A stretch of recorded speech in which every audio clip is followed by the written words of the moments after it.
susitinkame pokalbiui live transliacijai.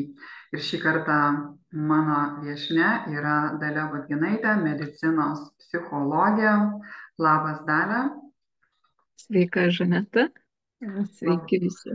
Taip, labai malonu su tavim šiandien pabendrauti, tokia iš tiesų aktualia tema, ypatingai dabar, ką mes vadinam tuo virsmo laikotarpiu, kada žmonėms daug visokio tokio neiškumo, tai kas čia vyksta tam pasaulyje, toj žemėje ar mūsų planetai apskritai, ar ne visoje visatai.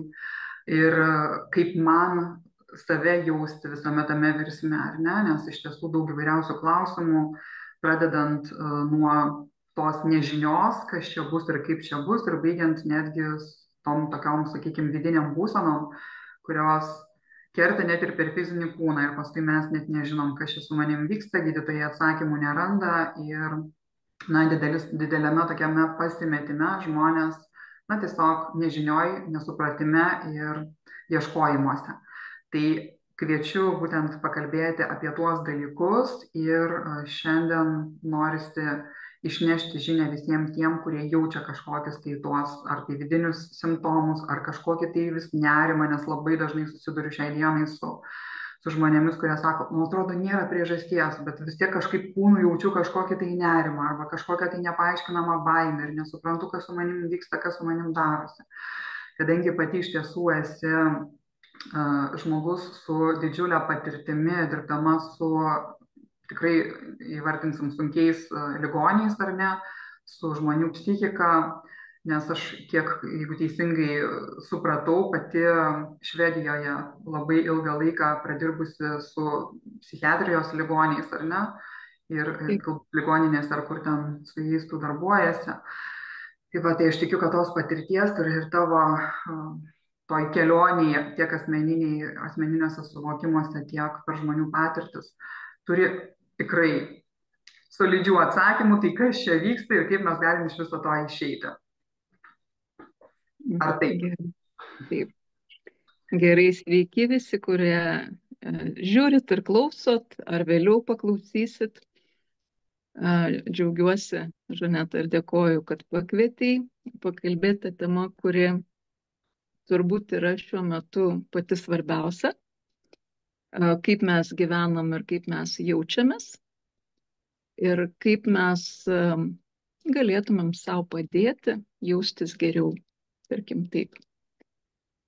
Ir jeigu pradėti kalbėti apie virsmo laikotarpį,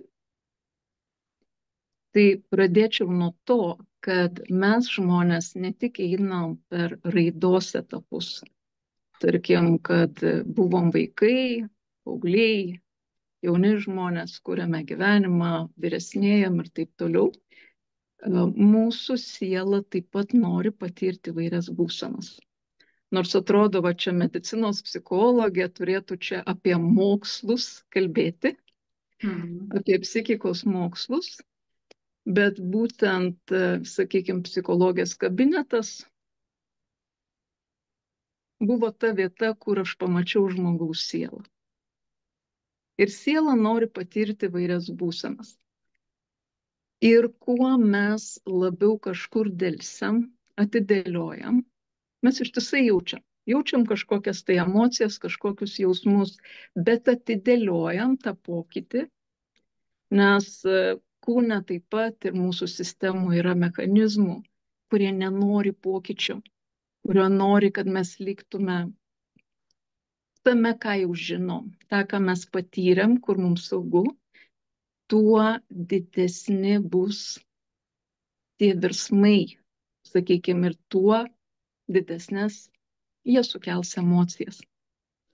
Ir kas tai bebūtų, ar darbas, kur atrodo jau ten, nu, kad ir gerai apmokamas darbas, bet tai neini ir pradeda kažkaip jaustis, nu ne, nebenoriu, sunku rytais keltis, sunku save motyvuotis. Galima delsti ir sakyti vis tiek, juk čia gerai, čia geras atlyginimas. Ar tai santykiai, nu jeigu nėra tai blogai, kad reikėtų kažką keisti. Pakentėsiu dar, čia visi žmonės, visi va taip gyvena, kentėt galima. Ir kadangi mes einam per tuos ciklus, man atrodo, kad mes netgi gaunam laiko tam kentėjimui. Nu, vat noriu, pakentėsiu, kažkiek laiko gaunam ir ciklas baigėsi, siela nori naujumo ir pradeda viskas griūti. Tai aš matau taip, kad kuo didesnė griūtis, tuo gilesnės, sunkesnės emocijas ir jausmus iškels. Iš Ir tiesų. kas taip, Sutinku pilnai, todėl kad kuo labiau į gylį, tuo labiau ir visatoje, ir net, sakykime, ir polariškumo dėsnį, ir ta švytuoklė, kaip mes žinom, kuo giliau į gylį, tuo į viršų taip pat yra potencialas didesnis. Tai todėl to gylio, kaip ir bijot, galbūt ir nereikėtų, jeigu jau kad ir kokioj ten duobėj save jaučiame ar ne, bet svarbiausia žinot, kad visada galim bet kada priėmę sprendimą apsigręžti, kentėti nereikia. jau. Ir dabar turbūt nuskambės kažkaip gal keistai ar kai ką provokuos, kad būtent ta būsena, kai iškyla pačios sunkiausios tos emocijos ar stipriausios, ar tarkim užtenka vienos stiprios emocijos, yra labai sveikintina, jeigu ją suprasti teisingai. Nes suveikia gyvenime situacijos, sinchroniškumas iškėlė jau tuos jausmus ir jeigu nepradėt nuo jų bėgt arba kažkaip tai nuspręst, kad čia per sunkiai man, aš nieko daugiau nedarysiu ir užsilik toj situacijai, tai yra pati geriausia būsena, nuo kurios, sakyčiau, gera pradžia pusė darbo. Kodėl? Nes žiūrėkim, kokia yra pati didžiausia kritika pokalbiams ir va šitoms kalbėjimo terapijoms, kai žmonės sako, aš atėjau, kalbėjau, susimokėjau pinigus, nepadeda. Ar ne? Ir vėl kalbėjau ir vėl susimokėjau ir nepadeda. Kodėl nepadeda? Dėl to, kad nėra ryšio, proto ryšio su širdim, su kūnu. Ir žmogus toliau pasakoja proto istorijas. Nu, tarkim, mane nuskriaudė, ten nemylėjo, kažką pasakė, mane įžeidė. O jeigu jau iškilo emocija, jinai iškyla kūne. Mes kūnu jau jaučiam. Ir tada gali ateiti tas stebuklingas momentas, kad, nu viskas, man per sunku, aš nebenoriu taip. Čia yra visų psichologų ir terapeutų toks stebuklingas momentas, kur žmogus sako, nu viskas, nebenoriu, nebegaliu, nebeisiu atgal, noriu tik į priekį. Labai Nes gražiai va taip sunku. pastebėtas, stebuklingas, ar ne, stebuklai pas mūsų kažko tokio labai gero asocijuojasi, o čia tarsi toks blogis, kad jau nebegaliu, bet čia ir išveda į tą stebuklą, ar ne, nes iš tiesų nuo tada ir tik tai tada gali pradėti vykti pokyčiai. Taip suprantu, ar ne? Taip. Bet visuomeniai yra, tarkim, sunkiai tai priimtina. Nu, jei žmogus sako, man labai blogai, tai dažnai gauna atsakymą, nueik pas daktarą. Nueik pas daktarą, tai blogai, vat nemiegu, verkiu. Ypač jeigu dar ir prasideda tie nerimo panikos priepuoliai. Tikrai baisu. Sako, tikrai nesikankink, eik pas daktarą. Ir kas Taip, tada? taip. Ir aišku, čia ir gaunasi va, tas toksai nuėjimas, sakyčiau, galbūt ne visai tikslinga kryptimi.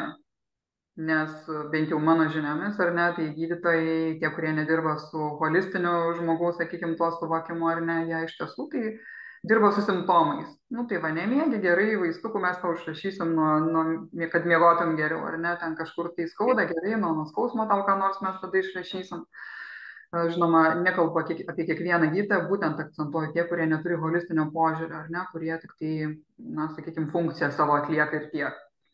Tai dėl to aš labai džiaugiuosi, kad galėjau su tavim skirtai susipažinti dalę, nors mūsų kelionė, nežinau, jau kiek metų kartu tęsiasi ir vis susimatom ir vėl kažkaip gyvenimas nuveda kažkur, tai vėl parveda atgal, ir labai džiaugiuosi tą progą ir pasakysiu, kad dalę mes taip pat galime atrasti ir sąmoningo manifestavimo klube, kaip fasilituojančią mentorę taipogi ir su savo ekspertize, su savo patirtimi iš tiesų, kuriančią vertę.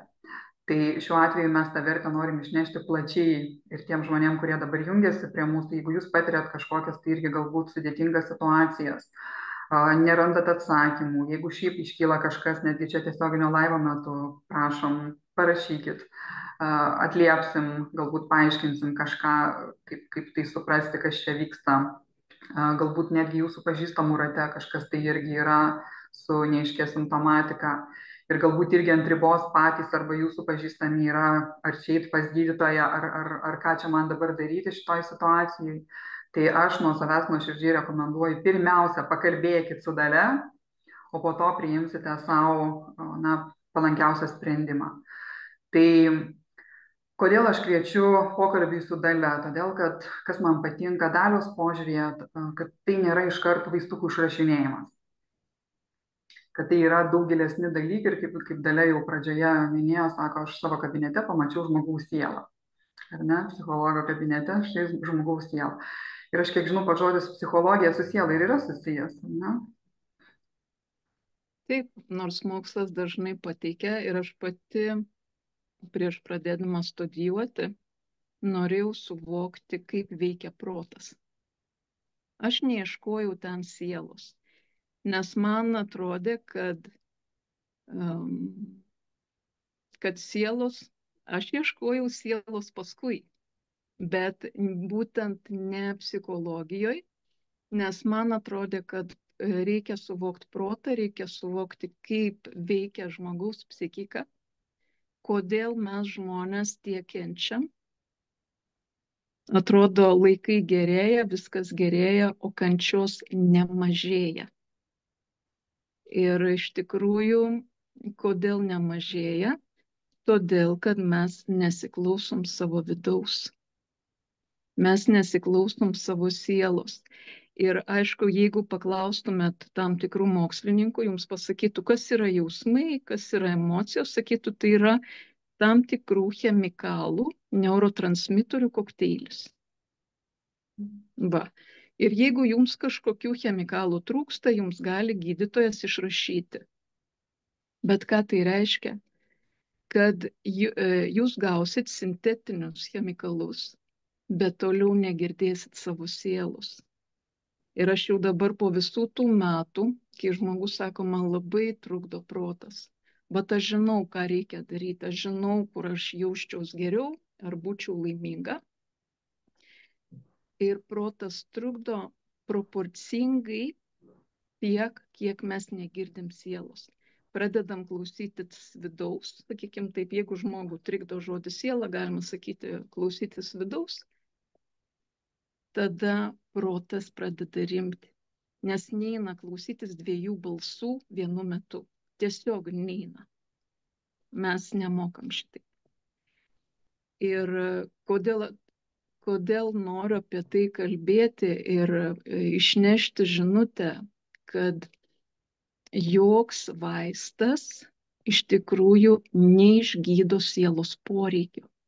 Nėra tokio vaisto. Atėjo siela patirti dalykų, patirti būsenų, ne dalykų, patirti būsenų ir būtent jinai visais būdais tai stengsis daryti, o negaudama liūdės. Va yra žmonių, kurie sako, aš nežinau, kodėl man liūdna, aš turiu viską. Nežinau, kodėl man tuščia, juk aš tiek daug turiu, man taip gerai sekas, viduj tuščia. Nėra vaisto, kuris tą tuštumą galėtų užpildyti. Tai bet ir čia dažniausiai tą tuštumą pildo įvairiais daiktais, kad kuo daugiau daiktų turėsiu, kuo daugiau ten pinigų turėsiu dar ko nors, neva jau pasijausiu geriau, ar ne, bet, kaip sakom, viską turi ir vis tiek liūdna. Tai čia labai geras akcentas, iš tiesų šitos vidinės tuštumos jokiais daiktais mes neužpildysime. Tai kuo tada pildom? Kuo mes pildom tuštumą? Pati būsena, tarkim, kai jau sukėlė tuos jausmus, kai žmogus pradeda galvoti, man per sunku, aš nebepajėgiu, yra pats geriausias laikas eiti vidų ir klausti, tai dėl ko aš nepajėgiu ir dėl ko man skauda. Ir dėl ko man skauda. Ir tai ir yra tas atsakymas. Tuom ir reikės užsipildyti, ko man trūksta, ko aš viduj neturiu ar nesugebu pajausti. Va tas irgi nesugebu pajausti. Jo, bet čia labai lengva, žinai, kaip sakant, kai mes tai girdim, ateina čia tas atsakymas iš vidaus, bet mes labai greitai jį paneigti. To jau, žinai, ai, nu ne, čia arba pastangų daug reikalaus, arba iš vis gyvenimą gal keisti kažkokią tai kryptim reikės, kažkokių tai veiksmų imtis galbūt ar ne, ir nu, nenoriu aš čia to viso pokyčio dar tokio drastiško, jeigu man ten nedaug dievė tą sielą pakuždės, ką nors drastiško. Tai va, kaip tam žmogui tą protą suvaldyti tuo metu, kad tas protas nenuginčytų ir vėl jį toliau nestumtų į tą, sakykime, glėbį galbūt, kad ir tų pačių vaistų kažkokių ar neimtis.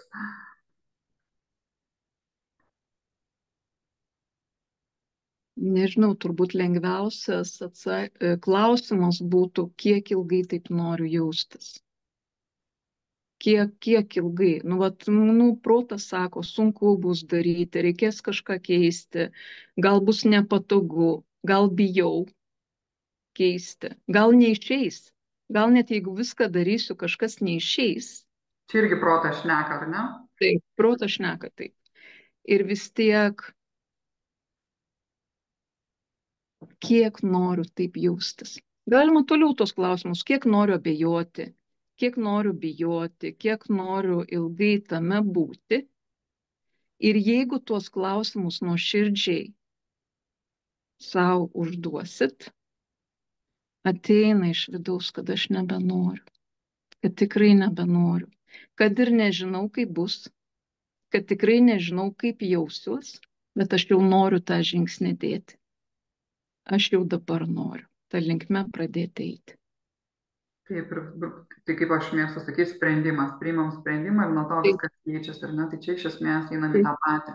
Kad tiesiog sprendimas pasakyti savo stop, šitai kančiai savo stop, šitam savo gyvenimo galbūt krypčiai netgi, jeigu mes matom, kad ritamės ne į tą pusę, ar ne, ir kažkur tai spirale keliaujam vis žemyn ir žemyn, užuot lipę aukštyn. Tai va, pirmas žingsnis tiesiog sustoti, pasižiūrėti save, kaip sako Dalia, pasiklausti, ko vis dėlto norėtų mano siela čia ir dabar, ar ne, ir išgirsti, ją leisti savo išgirsti. Galbūt tada neprota pirmumas, žodžiu, neprota ir jo atsakymams, ar ne, kad dar važiuok, dar čia ne taip ir blogai, dar vaistukų išgersi ir vėl gali toliau gyventi, ne. Tai va, bet iš tiesų, tai mes su kiekvienu va tokiu pasirinkimu ritamės vis dar toliau žemyn. Ir kažkada, aišku, kaip sakom, ateina tas dugnas, nors aš linku sakyti, kad dugno nėra ir čia yra ta smagioji kabutėse žinutė, kad mes galim ristis ir per gyvenimus ristis, ne tik per vieną, kol galiausiai vis dėlto ateina tas stop jau rėkiantis, šaukiantis, traumuojantis labai stipriai iš vidaus, ar ne, ir vis dėlto, na, priverčiantis tam tikrą prasme jau netokiu maloniu būdu keisti tą gyvenimo kryptį. Tai kam laukti, jeigu galime tai padaryti jau čia ir dabar. Tik tai vėlgi geras klausimas, kiek aš ilgai pasirengusi tame būti ir tą toleruoti, kentėti, ar ne. Ir iš tikrųjų negalima. Mes galvojame, mes esame meistrai pabėgimo nuo savęs. Mes norim bėgti, kiek tik galim, visai kaip. Daug dirbant, daug perkant, daug blaškantis, dabar skrolinant socialiniuose tinkluose, visokiais būdais mes norim nuo savęs pabėgti, bet negalima pabėgti nuo balanso dėsnio. Taip aš norėčiau jį pavadinti, nes kuo mes labiau, tarkim, bėgam kažkur, tuo mus greičiau sustabdys. Negali niekas ištisai būti bėgime. Toliau kaip sustabdys? Ar mes nusilaušim koją, ar mes neteksim darbo, ar mūsų užspaus, sakykime, tos sunkios emocijos ir mes jau tada įeisim į tą vadinamąją būseną klinikinę depresiją, kur sako, nu jau čia ne taip, kad čia žmogus nusiminęs ar liūnas, o čia klinikinė. Ką tai reiškia? Kad žmogus tokioj būsenoje yra jau pusę metų. Ir tada daktarai sako, nu tau būtinai reikia vaistų, nu būtinai. tu jau čia pats ne. O ką tai reiškia? Geriausiu atveju, jeigu pritaiko gerus vaistus, tai nuims tą, sakykime, viršūnėlę, ledkalnio viršūnėlę ir užkonservuos toj būsenui. Nes nuslopinama yra viskas. Nėra tokio vaisto, kad išjungtų nerimą, tarkim, ar išjungtų depresiją, o paliktų gyvybingumą. Arba paliktų, tarkim, puikiai veikiančias kognityvinės funkcijas, protą, atmintį. Nėra taip. Nuslopina viską. Bet čia žiauru, iš tikrųjų. Taip, nes žmogus taip blogai jaučiasi ir reikia sustabdyti jį, kad jis, nepasidarytų savo galų, tarkim taip. Kažko nedarytų blogo savo. Ir viską išjungia. Pavyzdžiui, kad neįsiplėst apie tos vaistus, šalutinius, kaip greitai prie jų yra priprantama ir taip toliau. Aš noriu iš tos manifestacinės pusės labiau pasakyti. Tai yra visiškai priešingai tam, ką mes suvokiam, kad aš esu kūrėja, prisiimu atsakomybę už visas savo gyvenimo sritis, ar ne? Ir aš žiūriu, kur man jau labai reikalingas pokytis.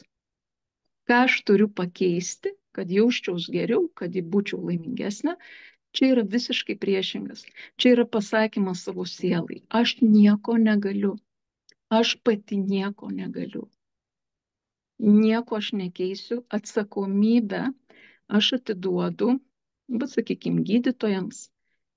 Ir gydytojai tikrai parduos jūs farmacijai. Tikrai parduos. Bum! Va čia tai bum! Ačiū už tavo drąsą visą tai išsakyti iš tikrųjų. Nes tikiu, kad daugam tai yra nepakeliu į šitą informaciją. Ypač tie, kurie su informacija labai stipriai susiję. Nes, žiūrėkit, labai čia yra paprastas dalykas. Apie tai nerašys, apie tai būna, jeigu būna parašyta prie vaisto šalutiniai, sakykime, požymiai, šalutiniai negalavimai, tai būna labai mažytam raidelėm.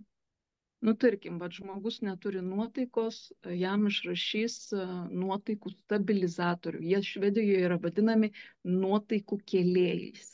Sintetiniai preparatai, kad keltų nuotaiką. Tai ką padarys, dar labiau išderins miegą. Žmogus nebemiegos. Dieną jį kels, vakare jį migdys.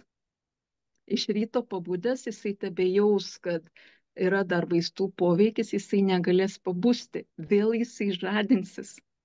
Ir įeis į tą tokį vaistų ratą. Nes niekas kūne nebeveikia. Ir tai yra priešingai tam, kad aš atsikeliu iš ryto, aš jaučiu nuotaiką, aš jaučiu energiją, aš noriu kažką daryti.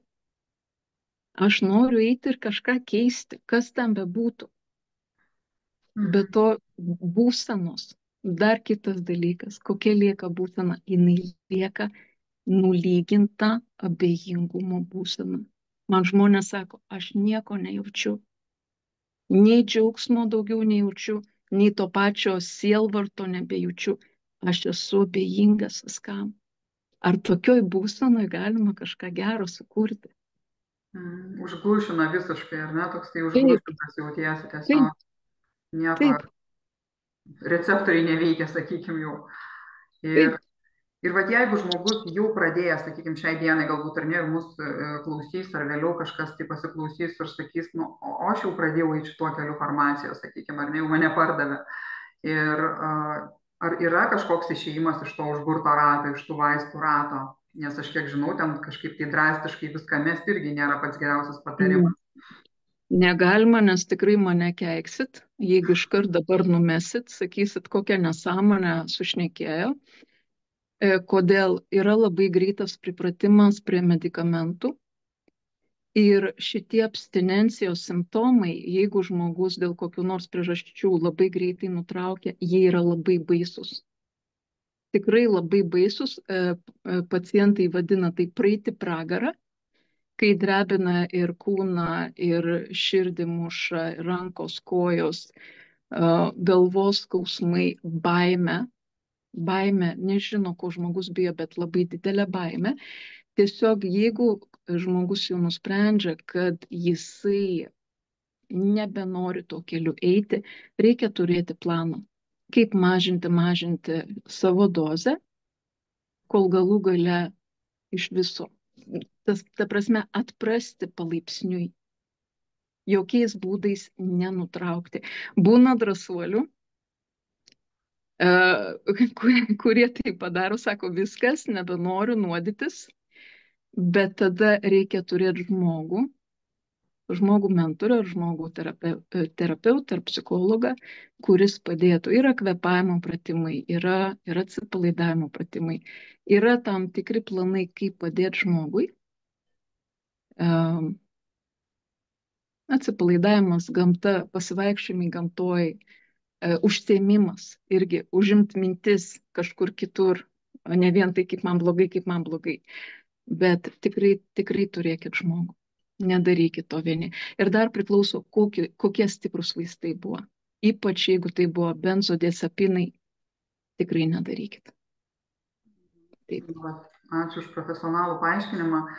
Ir dar kartelį irgi akcentą uždėsiu, kad iš tiesų mes paliksim, sakykime, po šito laivo informaciją, kur jūs galite surasti galbūt asmeniniam vedimui ar šiaip tai bent jau pirminiai konsultacijai tikrai rekomenduoju susitikti, pasižiūrėti savo galimybės, išsiaiškinti situaciją ir toliau jau Dalia galės palydėti jūs jūsų kelioniai, kad ir kokį jūs tą sprendimą savo priimsite. O tie, kas sąmoningo manifestavimo klube, tai dar kartelį akcentuoju, Dalia pas mus yra fasilituojanti mentorė ir taip pat galite užduoti klausimus ten. Ir dabar matau dar vieną iš komentarų, tuoj tada gal įgarsinsiu. Edita sako, sveikos, dabar man tokia situacija, kaip atrodo, pervargau nuo visko, vieną dieną viskas sugriuvo ir po pusantro mėnesio palikau darbą UK ir grįžau į namus. Bet kaip ir sakėt, atrodo, priežasties nėra, bet man skauda visą kūną, kiek be miego esu pavargusi, nenoriu, atrodo, net negaliu keltis, nes nėra jėgų. Aš noriu keistis jau dabar. Gal tas pirmas sprendimas ir yra, kad jau išėjau iš darbo, skiriu daugiau laiko savo. Gal turi kažkokį komentarą į tai? Šita situacija iš tikrųjų yra labai įprasta, kai tiesiog visos sistemos atsisako, kad aš taip nebegaliu. Nebegaliu, vat skauda kūną, skauda visur, griūva. Kuo ilgiau, dažniausiai būna taip, kad kuo ilgiau buvo dėlsta priimti sprendimą ir padaryti pokytį, tuo daugiau sričių gyvenime išgriūva. Ir iš tikrųjų, nuo to momento, kad aš jau dabar noriu keistis, tai vis tiek klausimas į vidų, ką aš noriu pakeisti ir kas yra svarbiausia pakeisti dabar. Visko pakeisti vienu metu neišeina. Tiesiog nuo vienos srities, nuo ko norėčiau pradėti keistis jau dabar. Mano toks gal paprasčiausias iš praktikos, kas labiausiai, gal jeigu žmogus sako, aš nežinau, ką aš dabar, nežinau, nuo ko pradėti, sakykime, keistis ar keisti kažką, aš sakyčiau kūnas. Mes per gyvenimą pakeičiam labai daug darbų, daug būstų, daug šalių, bet kūnas yra tai, su kuo mes gyvenam, kur mes gyvenam iki paskutinio atodūsio. Ir jeigu visur skauda, tai reikėtų pradėti, ką aš galiu duoti savo kūnui, kad jis pasijustų geriau. Ir vanduo, ir maistas, ir poilsis, o toliau skauda nuo emocijų. Taip pat nuo jausmų ir emocijų. Ilgalaikės būsenos palieka tokius įspaudus mūsų kūne. Mačiau tai daugybę kartų. Atrodo, žmogus eina į terapiją, o, sakykime, vaikystės traumas apsigydyti, o po pokalbio negali atsistoti. Ir sako, aš tada irgi negalėjau atsistoti ir pabėgti. Ir kūnas prisimena tą būseną, nors gal praėjo 30 metų. Tai va, bet visų pirmiausia kūną, su meile pradėti rūpintis kūnu ir iš ten iš širdies ateis atsakymai, ką keisti toliau, nuo ko pradėti. Šitą dalyką aš irgi esu pastebėjus net ir savo patirtyse, kada, kaip sakoma, ten viskas tame kitame neva lygmenyje, ne kūniškam ar ne, jau ten kažkur tai minčių tame lauke ar tame 4-2 koridoriuje, ar kur ten bebūtume, ar ne, kada mintys ten ir mes tarsi visiškai atjungiam save nuo šitos jau realybės ar ne nuo šito kūno, tai va kūnas pradeda duoti iš tikrųjų signalus ir labai aiškiai ir ryškiai, nes gaunasi toks atsijungimas visiškas, ar ne, tai vat negalim į vieną pusę visiškai pasinerti, mes viską kartu turim subalansuoti, ar ne, daryti. Tai kai aš pradėjau irgi rūpintis kūnu, tada, kaip sakoma, integravosi ir tai, kas ten, sakykime, kad ir tos pačios žinios ar suvokimai dar geriau integravosi, kada jau susijungė šitos dvi dalys, kurios pradžioje buvo tarsi atskirtyje. Tai kūnas, na, nereikia jo pamiršti. Ne veltui jisai duoda signalus, ne veltui primena apie save ir kviečia atsigręžti į jį. Tai patarimas kūnui duoti dėmesio iš tikrųjų, na, sakau, per savo pačios patirtį tikrai veiksmingas. Ačiū labai už tai. Jeigu dar bus kitiem kažkokių papildomų klausimų, tai kviečiam užduoti ir jeigu ne čia, tai mes būtent sąmoningo manifestavimo klube atsakysime, nes ten jūs galite užduoti bet kada savo klausimus, ne tik va čia, kaip sakoma, po mūsų laivais, bet kai iškyla kažkoks tai gyvenimiškas klausimas ar ne, kažko tai nesuvokiam, galime ten rašyti ir atitinkamai su mentorių pagalba gausite atsakymus. O kas norite asmeninio vedimo, šiuo atveju dalios vedimo, tai galite ją rasti, kiek aš žinau, ir Facebook'o, tiesiog ar ne, puslapyje, ar kur galbūt galėtum pakomentuoti pati, kaip tave geriausiai surasti, kur tavęs ieškoti.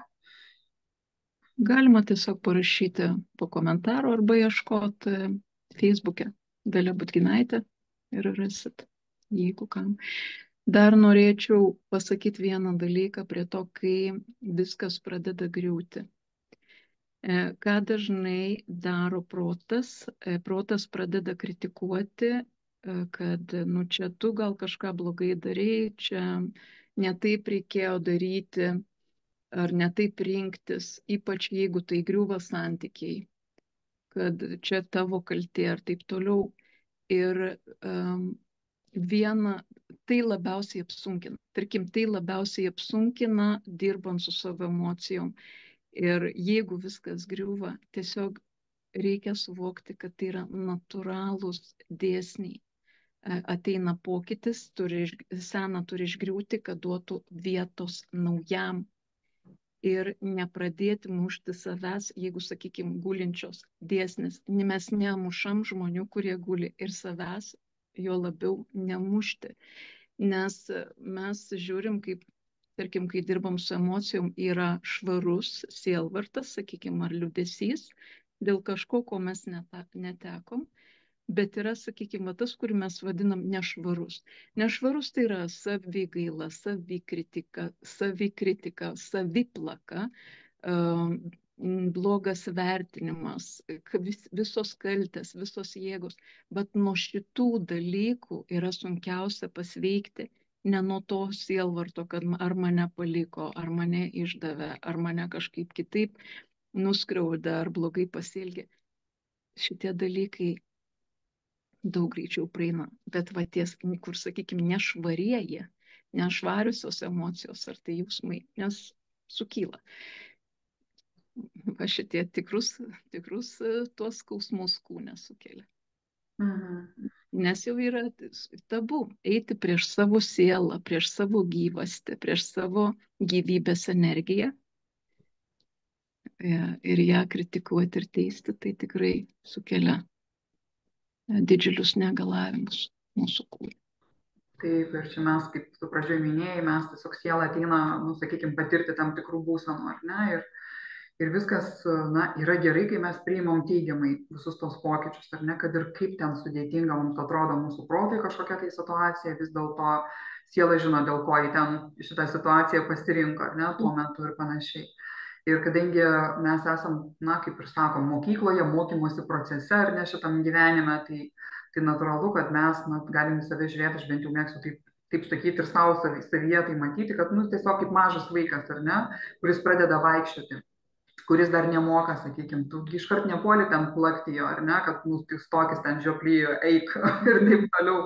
O mes tave kažkodėl labai linkę, va taip statyti, vėl ten rėminti kažkaip ar ne, plakti ir liepti daryti tai, kas mums tiesiog dar neturim šito įgūdžio, neturim galbūt žinių, gebėjimų, suvokimo, atitinkamos sąmonės, atitinkamos šitiem naujam pokyčiam. Taip, kad čia visiška nelogika yra save plakti ir kankinti. Bet jeigu nežinom išeities, visada yra galimybė ją atrasti, rasti žmonės, rasti bendruomenės, kuriuose mes galim apie tai kalbėtis, aiškintis, gauti tam tikrą žinojimą ir jau iš to naujo žinojimo, iš naujo suvokimo visiškai kitos kokybės sprendimus priimti ir aišku keisti savo gyvenimą atitinkamą linkme. Tai be galo didžiulis ačiū tau, dėkoja ir mūsų žiūrovai šiuo metu prie mūsų prisijungia už įdomų pokalbį. Tai ačiū iš tiesų, Dalia. Tikiu, kad dar ne vieną pokalbį turėsim ir galėsim išnešti dar daugiau informacijos. Dar kartą primenu, Dalia galite rasti Sąmoningo manifestavimo klube ir, aišku, Dalia Budginaitė Facebook'o tiesiogiai galite pasikontaktuoti arba čia dar irgi po šito laivo palikti savo klausimą ar išreikštą norą susitikti su Dalia. O tam kartui aš tada sakau ačiū ir galbūt Dalia dar nuo savęs kažką tai. Ačiū visiems. Viso ko geriausio. Tai tada užbaigiam mūsų šitą susitikimą ir iki kitų kartų. Iki. Ate visiems. Ate.